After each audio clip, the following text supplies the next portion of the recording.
Akan saya rekam. Baik, selanjutnya adalah pembahasan mengenai motivasi penelitian gitu.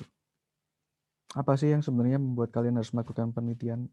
Jadi ada beberapa alasan.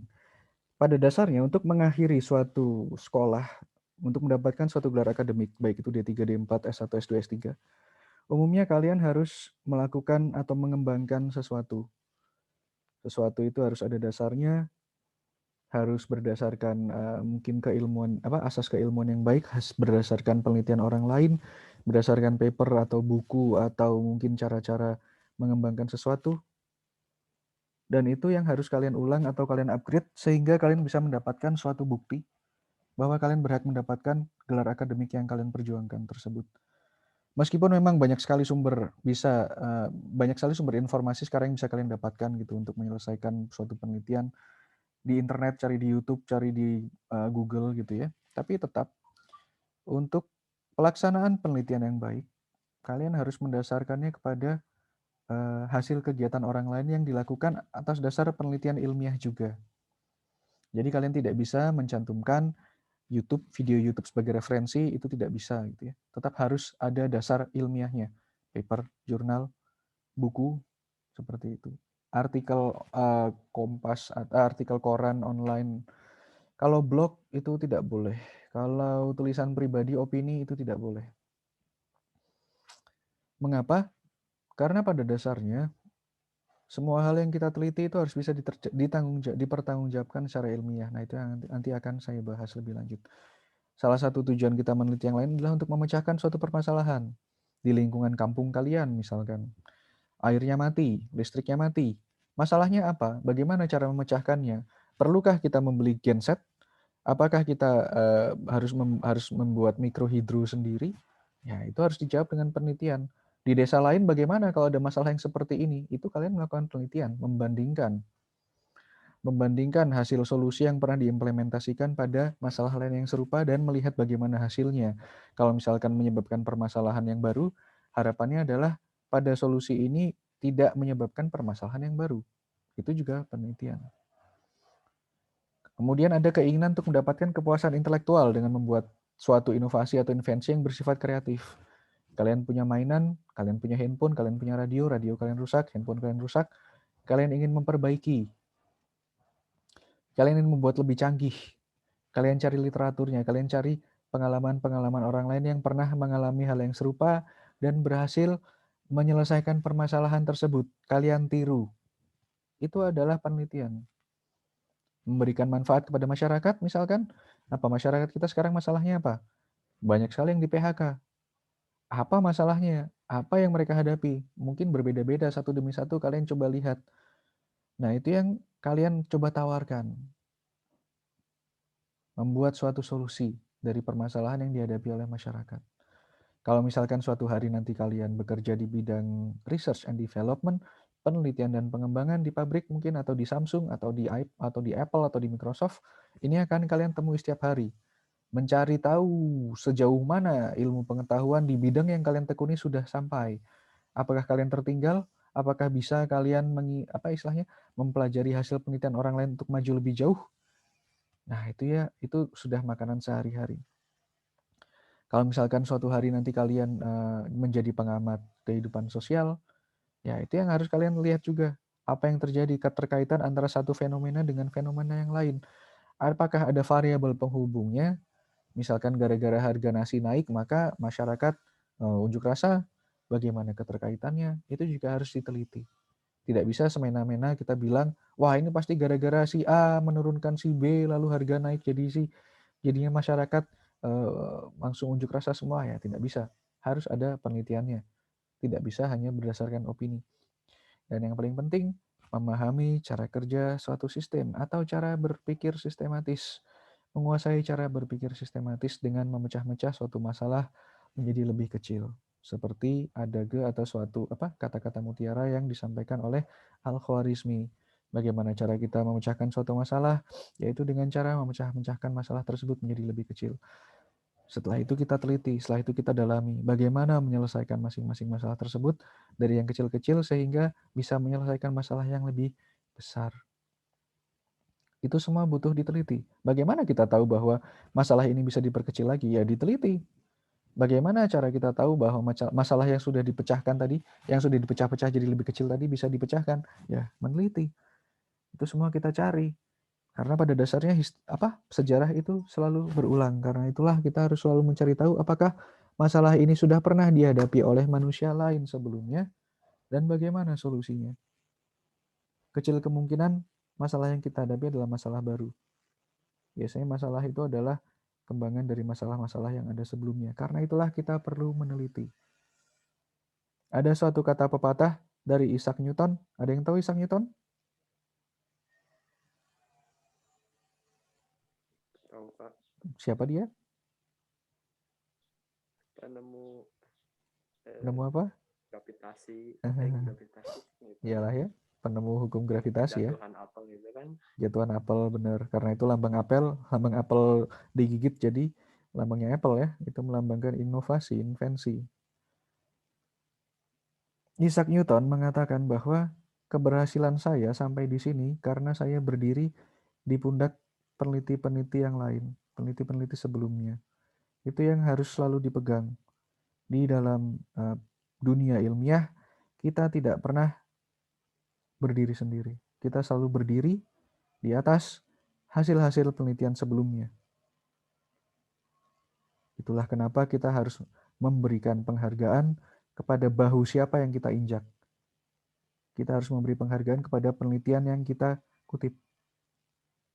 Karena keberhasilan kita, penemuan kita, hasil penelitian kita selalu didasarkan kepada hasil-hasil penelitian-penelitian ilmuwan-ilmuwan sebelumnya, mau yang sudah hidup maupun yang sudah meninggal. Oke. Metode ilmiah, scientific method, dasar dari penelitian. Kalian tahu atau tidak bahwa metode ilmiah pertama kali diusulkan oleh seorang cendekiawan muslim bernama Abu Ali Al-Hasan bil Al-Haytami Al-Basri, kalau di luar negeri dikenal dengan nama Al-Hazen. Beliau hidup tahun 965 sampai 1040, itu adalah zaman keemasan di dunia Islam. Beliau adalah seorang polimath atau seorang ilmuwan serba bisa yang dikuasai oleh beliau termasuk bidang matematika, fisika, mekanika, astronomi, filosofi, dan obat-obatan.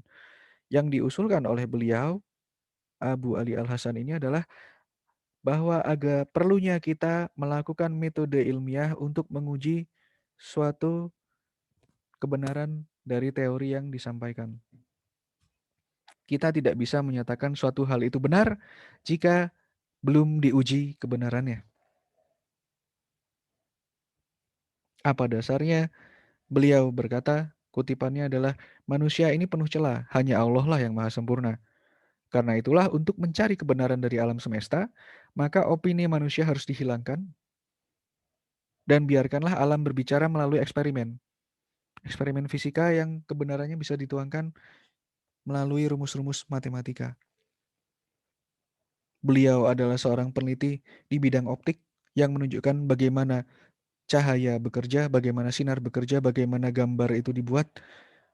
Kalau misalkan ada kalian yang tertarik dengan dunia fotografi, Abu Ali Al-Hasan ini adalah salah satu pionir di bidang fotografi karena penemuannya di bidang optik. Dan beliau selalu menekankan bagaimana kita perlunya melakukan pendekatan fisika dan matematis untuk menguji hasil penemuan atau keilmuan yang bersifat eksperimental. Bagaimana kita perlu menguji semua fenomena yang kita bisa amati dalam beberapa atau berbagai kondisi yang berbeda untuk mendapatkan wawasan yang menyeluruh mengenai suatu fenomena. Apakah apakah hukum gravitasi itu universal? Ya. Apa dasarnya? Karena dia berlaku mau kita ada di bumi, mau kita di bulan, mau kita di luar angkasa, hukum gravitasi selalu berlaku dan itu sudah diuji. Karena itulah kita bisa bilang bahwa hukum gravitasi benar adanya. Sampai ada bukti lain yang menyatakan bahwa hukum gravitasi tidak universal, maka hukum gravitasi bersifat universal.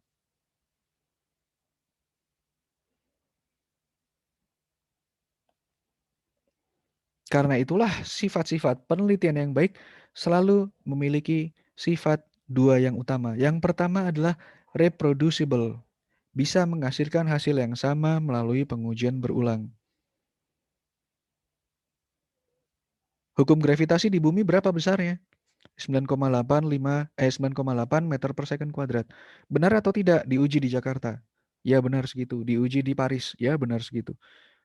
Kalaupun ada perbedaan ya plus minus sedikit. Reproducible. Bisa menghasilkan hasil yang sama ketika diuji secara berulang-ulang. Yang kedua adalah replicable. Dapat ditiru oleh peneliti yang lain dalam menjawab pertanyaan penelitian yang sama. Itulah kenapa ketika kalian melakukan penelitian, harus jelas kondisinya apa, parameternya apa, alat apa yang digunakan. Diujinya menggunakan parameter apa saja. Agar apa? Agar ketika orang lain melakukan pengujian yang sama, dia akan mendapatkan hasil yang kurang lebih sama. Jikalau ada perbedaan, masih bisa berbeda namun dalam batasan statistika yang diizinkan. Dua sifat ini, replicability dan reproducibility, ini lebih penting lagi apabila hasil penelitian yang kalian lakukan itu bisa mengubah cara pandang yang sudah ada selama ini. Kalian mau bilang di Soreang, Pak, ada satu tempat di mana manusia bisa melayang, berarti hukum gravitasi tidak berlaku. Wah, itu perlu ada penelitian yang dalam, perlu ada pembuktian yang rumit untuk menunjukkan bahwa benar di titik itu tidak ada hukum gravitasi.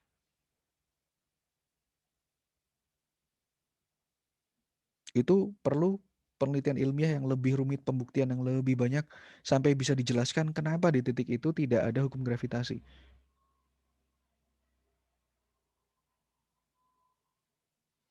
Nah, selain reproducibility dan replicability ini, ada beberapa hal lain yang bisa meningkatkan kepercayaan dari dunia ilmiah teknik elektro terhadap hasil karya kalian. Yang pertama adalah review secara sistematis. Kalian sudah baca paper siapa saja, tahun berapa yang dibaca, urut atau tidak, kontribusinya apa bagi penelitian kalian.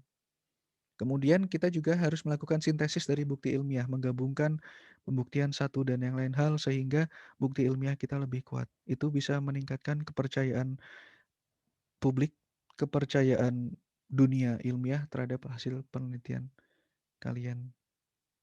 Sampai sini ada yang mau ditanyakan?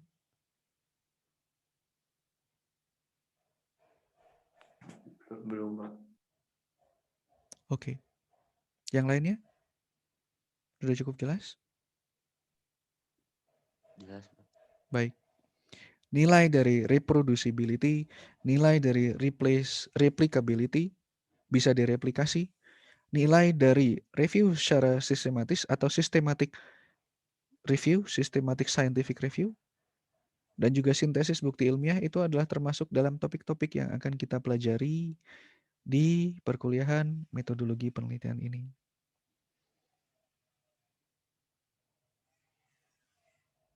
Dari fenomena yang saya sampaikan barusan, misalkan di Soreang memang ada tempat di mana orang bisa melayang, mungkin beberapa dari kita menyatakan itu keajaiban Allah, tapi jika dipandang dari sudut pandang ilmiah, pasti ada penjelasan ilmiahnya. Dua-duanya benar ya. Seperti fenomena yang bisa sering kita amati, umumnya peneliti terkemuka di bidang kimia maupun fisika di luar negeri adalah orang-orang ateis. Karena mereka berusaha mencari jawaban, mencari rumus dari setiap fenomena alami, sehingga mereka bisa menihilkan keberadaan Allah, keberadaan Tuhan. Sedangkan kita di Islam tidak pernah menolak keberadaan Allah meskipun kita berusaha menerjemahkan fenomena-fenomena alami tersebut ke dalam hukum fisika dan matematika. Saya rasa quotes atau kata-kata dari Abu Al-Hasan Al-Haytami ini cukup memberikan gambaran yang baik di mana kita harus berdiri di ilmu pengetahuan dan keislaman. Bahwa manusia itu penuh celah, hanya Allah yang maha sempurna. Karena itulah kita berusaha menghargai, meyakini, meningkatkan keimanan dan keyakinan kita terhadap Allah Subhanahu wa taala melalui kegiatan penelitian ini untuk memahami sebenarnya dari alam semesta yang diciptakan oleh Allah Subhanahu wa taala untuk manusia ini apa yang bisa kita gunakan, kita tingkatkan untuk kebaikan alam semesta dan seisinya, termasuk manusia tentu saja. Jangan lupa bahwa manusia diciptakan sebagai rahmatan lil alamin, dan melakukan penelitian itu adalah salah satu cara untuk memberikan manfaat kepada alam. Sampai sini ada yang mau ditanyakan?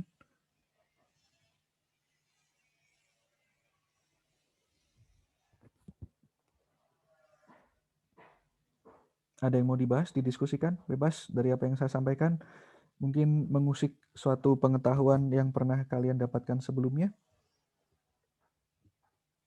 Ada yang mau ditanyakan, dikonfirmasi, didiskusikan? Pak, saya pernah nonton apa di film apa? Pak, saya pernah baca apa di mana? Terkait dengan penelitian, ilmu pengetahuan, Abu Al-Hasan Itu Pak, Al-Haytami. yang saya pernah baca itu Mhm. sekilas sih Pak, yang katanya dunia paralel itu Pak. Oh, menarik. Sudah Gimana dengar sih Pak? lagunya Aditya Sofyan belum yang Dunia Paralel? Belum. Coba cari, saya suka lagu itu. Oke, oke. Kenapa dengan Dunia Paralel? Katanya dunia itu jadi ada kayak ada bumi lagi, cuman di dimensi yang berbeda. Kayak yang penemuan koin itu, koin Naji, Mm-mm. ditemukan di sana terlahirnya tahun 2089. Hmm. Nah, sedangkan di bumi ini kan baru 2021. Tapi itu saya bacanya sekilas sih, Pak. Hmm. Anda memilih topik yang menarik ini untuk dibahas ya.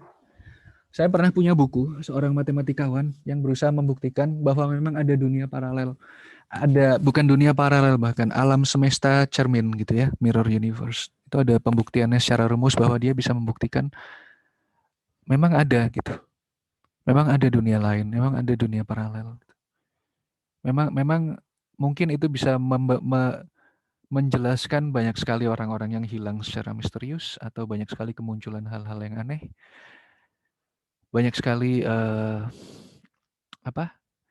Fenomena-fenomena yang tidak bisa dijelaskan gitu ya. Misalkan ada orang masuk gua terus ngilang, atau Dimas Kanjeng narik uang dari kolor padahal sebelumnya nggak ada gitu ya. Wey. Bahkan ada yang menerangkan bahwa pada setiap percabangan dari pilihan yang diberikan kepada kita, di situ muncul suatu dunia paralel yang baru di mana kita mengambil jalan yang lain dari yang kita pilih di dunia ini. Misalkan kalian mikir habis ini, habis kuliah mau sholat apa makan ya? Itu langsung muncul dunia paralel gitu. Di mana di satu semesta kalian ada di mana kalian makan setelah kuliah, ada satu semesta yang lain di mana kalian sholat setelah kuliah. Itu ada. Dan itu ada pembuktian matematisnya. Ada rumusan-rumusan seperti itu. Apakah bisa dibuktikan atau tidak? Itu masih berupa teori. Tapi teorinya ya rumusnya panjang gitu ya. Yang namanya orang matematika hidup mati ketemu angka. Bagaimana cara kita membuktikannya ya? Mungkin kita tidak akan pernah tahu. Mungkin kita tidak akan pernah bisa. Tapi saya yakin dengan ilmu pengetahuan mungkin suatu hari kita bisa gitu ya. Ada suatu ayat Al-Quran yang menerangkan bahwa dengan ilmu pengetahuan maka tembuslah langit ya. Kalau salah ada ya, saya lupa bagaimana ayatnya lengkap. Ada yang tahu?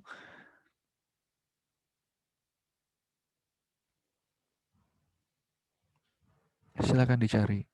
Allah memberikan batasan-batasan ini kepada kita agar bisa kita tembus, agar bisa kita kenali gitu. Batasan apa saja yang menghalangi manusia? Batasan dimensi, satu. Batasan waktu, dua.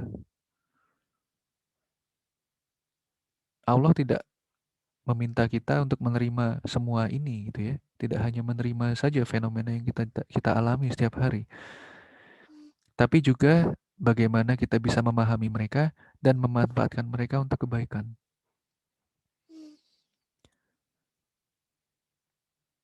Sebelumnya kita kira atom itu adalah unit terkecil. Ternyata atom masih bisa dipecah lagi gitu ya. Jadi proton, neutron.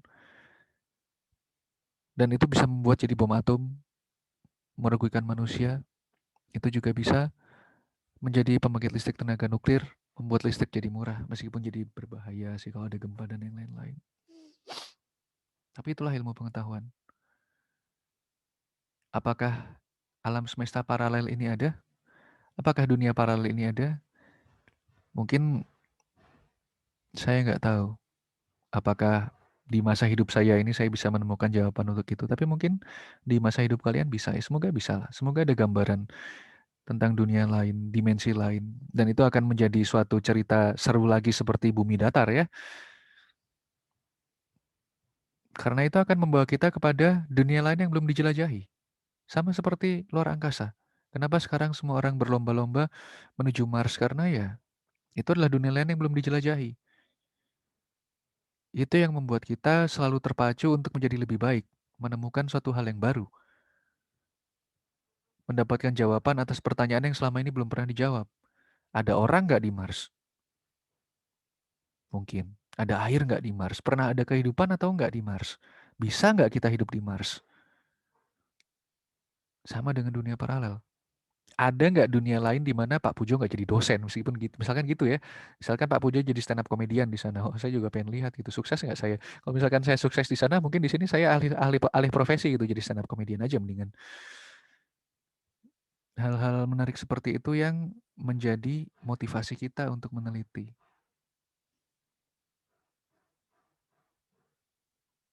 Terima kasih Ki. Kira-kira ada pertanyaan lagi yang lain nggak?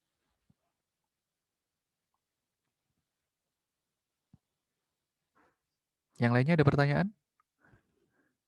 Ada yang mau didiskusikan juga? Soal penelitian, Pak. Gimana silakan Opik. Apakah disebut penelitian gitu, Pak? Misalkan Heeh, saya tuh mau bikin kafe gitu, Pak. bikin Nah, kafe. sebelum mau bikin kafe, saya Heeh, tuh baca-baca dulu gimana kalau mau bikin kafe tuh, Pak, iya, manajemennya. Terus oke. misalkan kopi. Nah, kopi itu kan saya tuh cari tahu dulu Heeh, misalkan dari nanam awal kopi sampai jadi kopinya gitu Pak, iya, nggak biar nantinya tahu kalau ada orang yang nanya ininya kopinya dari mana, iya, asal usulnya gimana kayak gitu Pak. iya. Itu penelitian sekali itu. Terus Terus. ya Pak, terus nanti saya tuh nggak cukup ini Pak, nggak cukup baca-baca dan Heeh, kayak gitu Pak, tapi saya sharing gitu Pak sama yang udah punya kedai udah lama gitu Pak, sharing iya. pengalaman. Penelitian sekali itu. Anda belajar dari pengalaman yang lain. Oh, itu penelitian. Seperti yang saya sampaikan tadi, penelitian kita di bidang ilmiah harus selalu mencantumkan citasi dan referensi dari peneliti-peneliti lain sebelumnya. Penelitian sekali itu. Kemudian Soalnya Anda, Pak, ya gimana kalau silakan. gitu. Soalnya kalau saya mau bikin usaha atau usaha apa aja gitu Pak, soalnya suka kayak gitu Pak saya Pak. Ya, memang harus begitu. Keputusan yang baik harus didasarkan pada bukti. Dari mana dapat bukti-buktinya? Dari penelitian. Anda mau milih kopi apa saja, Anda mau jual kopi harga berapa, ini nanti mau dipasarkan ke siapa saja. Itu bisnis research dan market research itu. Pada dasarnya kita selalu melakukan penelitian dalam kehidupan kita sehari-hari meskipun tanpa kita sadari atau dalam skala yang berbeda. Anda mau beli handphone. Handphone apa yang bagus? Anda tanya, Anda cari di internet, Anda lihat review di YouTube. Itu penelitian. Oh Anda iya mau Pak. cari istri, cocok atau enggak sama Anda? Kriterianya cocok atau enggak? Anda sudah berpengalaman pacaran atau belum? Udah putus berapa kali? Pengalaman-pengalaman kalian, review dari yang sudah kalian baca, itu juga penelitian. Merencanakan hidup, merencanakan teman hidup, itu juga perlu penelitian. Jadi jangan Berarti takut. Pak, Gimana silakan? kalau kalau ini Pak, kalau misalkan kan saya lagi usaha bikin Mm-mm. sweater, kan Ya, sebelumnya Pak nyari dulu misalkan saya cari tahu dulu bahannya gitu Pak. ya, Kan bahan-bahannya tuh kan banyak kayak benar. gimana aja. Terus saya tuh dari bahan ke penjahitnya berapa harganya ngejahit gini-gini, terus ke pasar, di pasar berapa ngejualnya kayak gitu Pak. Iya, Jadi secara tidak sangat. udah langsung saya udah meneliti gitu ya Pak. Benar, sangat. Dari kuliah Technopreneur yang di semester 1 pun kalian sudah selalu ditekankan untuk selalu melakukan penelitian untuk mengenal value yang bisa kalian berikan gitu kepada pasar, nilai apa, nilai lebih apa yang bisa kalian berikan kepada pasar, bagaimana para pesaing kalian, bagaimana pasar merespon, masih ada celah atau enggak di pasar. Kalau kalian tidak melakukan penelitian, kalian tidak akan dapat informasi atau data itu. Dan itu akan membuat usaha kalian jadi sia-sia ya. Kalau misalkan kalian, udah saya mau bikin sweater gitu. Sweater apa yang bagus ya? Udah suka-suka saya, pasti ada yang beli. Ya nggak bisa gitu. Kalian bisa banyak rugi kalau misalkan cara pandang kalian terhadap hidup kalian seperti itu. Bahwa dunia ini berputar di sekeliling kalian dan semua yang kalian buat pasti benar. Wah, nggak bisa. Kita tidak bisa melepaskan diri dari penelitian kalau kita ingin sukses di dunia akhirat.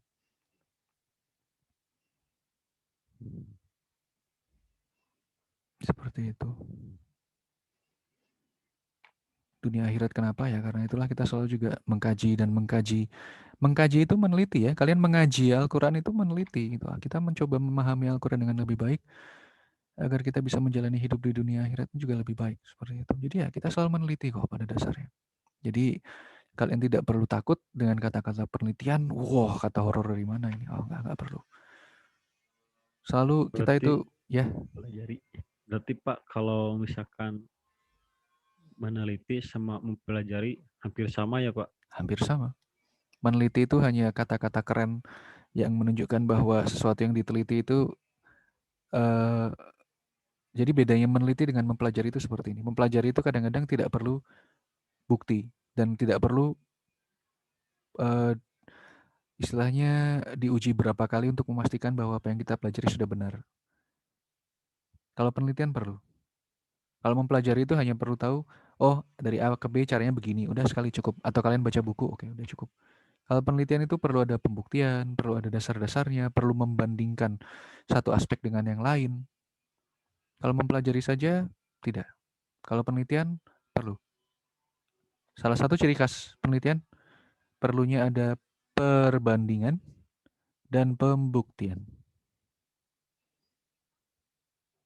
Kalau mau bikin kopi yang enak gimana? Katanya si A, kopi yang enak kopi Mandalay, kopi ya. Katanya si B, kopi yang enak kopi luwak. Oh ya, ya sudah. Coba dibandingin, coba dibuktikan, kita yang bikin sendiri, mana yang enak.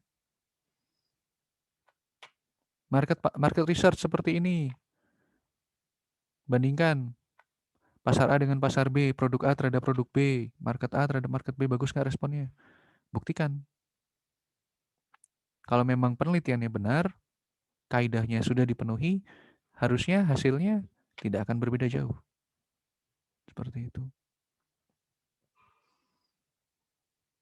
Kalau antara hasil validasi dengan hasil penelitiannya beda, penelitiannya perlu dipertanyakan berarti. Caranya gimana ini bisa dapat hasil kayak gini? Seperti itu.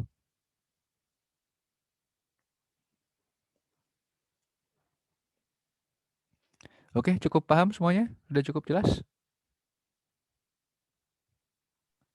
Jelas Pak. Jelas, Oke. Pak. Jelas. Ya, semoga termotivasi untuk belajar tentang penelitian ya, karena ya itu adalah hal yang terus saya pelajari dan saya dalami juga sampai sekarang. Insya Allah bermanfaat lah. Akan selalu bermanfaat untuk mengerti motivasi, metode, dan juga kaidah penelitian yang benar. Insya Allah akan bermanfaat bagi kita semua. Baik, kalau tidak ada pertanyaan lagi, akan saya akhiri kuliah hari ini. Untuk videonya nanti setelah saya upload akan saya kabari lewat LMS. Jadi silakan dicek ya LMS di teknik elektronya. Silakan dicentang secara manual. Nanti akan saya ubah centang di ekonomi tekniknya untuk secara manual juga. Tolong kabari teman-teman yang nggak bisa ikut kuliah hari ini tentang materi dan juga tentang video YouTube-nya. Kita akan ketemu lagi minggu depan, insya Allah pada jam yang sama, jam 10. Kalau ada perubahan nanti akan saya sampaikan. Jadi terima kasih sudah mengikuti kuliah hari ini dengan baik. Semoga selalu sehat, semoga ilmu yang didapatkan hari ini bermanfaat. Assalamualaikum warahmatullahi wabarakatuh. Waalaikumsalam. Waalaikumsalam warahmatullahi wabarakatuh.